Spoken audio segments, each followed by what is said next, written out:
31. Hello, I'm going to tell you what's in your box once again, and this is for Wild Box number 31. And we've got 3 new ingredients in this week's box. The first one is hedge mustard, and then we've got wild poppy leaf and wild fennel seeds.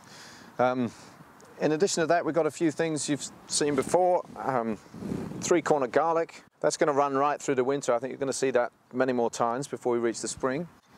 Yarrow flowers again, which are incredibly still going right in the middle of November. And then bittercress, which is really, that's a characteristic winter herb.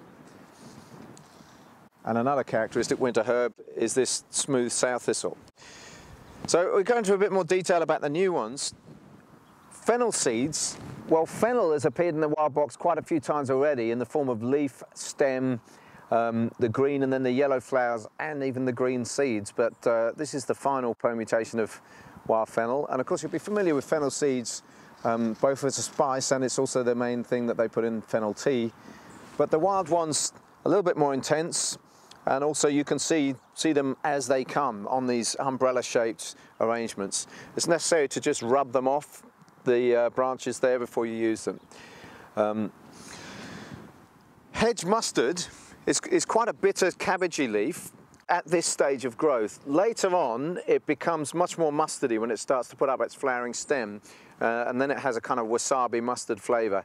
At this stage, I'd recommend either chopping it down and using it with a few other ingredients that are going to balance out the strong bitter notes there. Alternatively, it'll go very nicely in a coleslaw, where again it will ride up against the strong flavours and the fattiness of the mayonnaise and so on. It works pretty well in there. The poppy leaf, by way of contrast, is a very mild leaf. It's actually quite sweet, and that can be used in pretty much any salad connotation, context rather, and also as a green. In the Middle East and Mediterranean area, that's used a lot in mixtures of wild greens, mixtures of wild salads.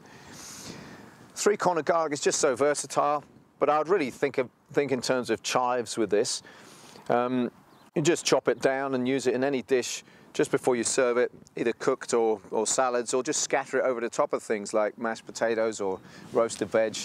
And that's in fact the way we're going to use it this week, is just to scatter it on top of a cooked dish. And the sow thistle is very like chicory and endive, or also you could think of it in terms of similar uses to some of the stronger flavoured lettuces.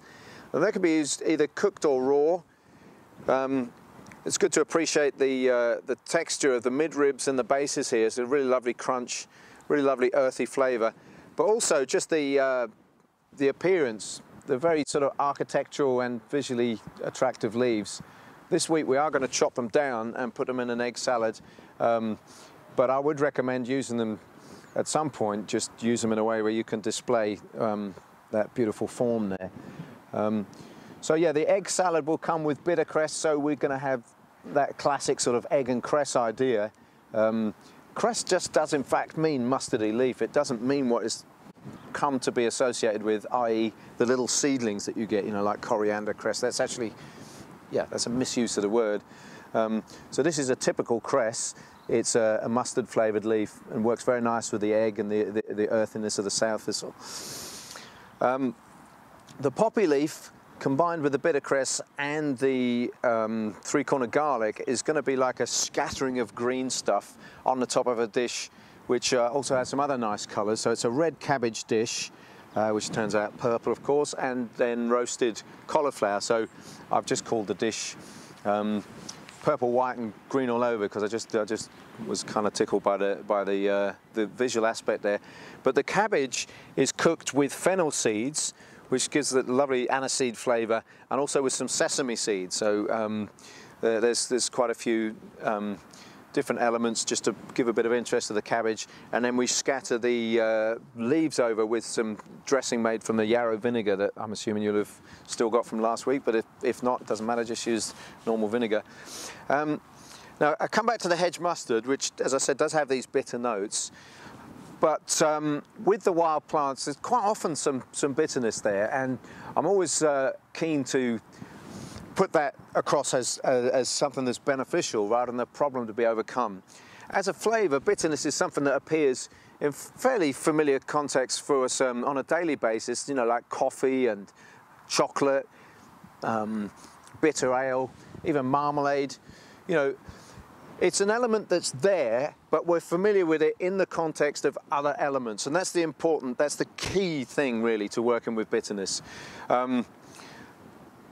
The motivation for doing that, other than an appreciation for bitterness as one flavour amongst many, where it really does lift something. I mean, you kind of, marmalade without bitterness would just be yet another jam. It's the distinctive characteristic of marmalade, really. And bitter beer, we've deliberately added something. The hops are deliberately adding both aromatic qualities but also bitter qualities, and again, it wouldn't be the same without the bitterness. So. But the other reason for embracing bitter flavours is that in many cases the compounds that make something bitter are actually bioactive compounds that are beneficial. They may be antioxidants or in other ways actually enhancing our metabolism. So coming down to what we're actually going to do with this, I'm putting it in a dish with tomatoes and chickpeas, peanut butter, garlic, and even a little bit of dark brown sugar, and all of those things kind of work to put the bitterness in context.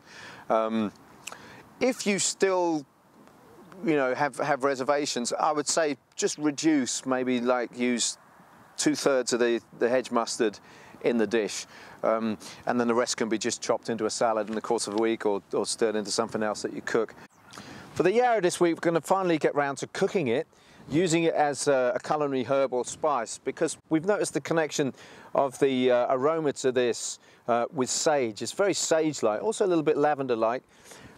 But this week we have a chef working with us called Stephen Black. Stephen's a vegan chef, and I asked him to try and do something with butternut squash and yarrow, because there's a well-known connection between sage and butternut squash, and he's come up with a lovely dish involving butternut squash, hazelnuts and yarrow, which really bring out that synergy.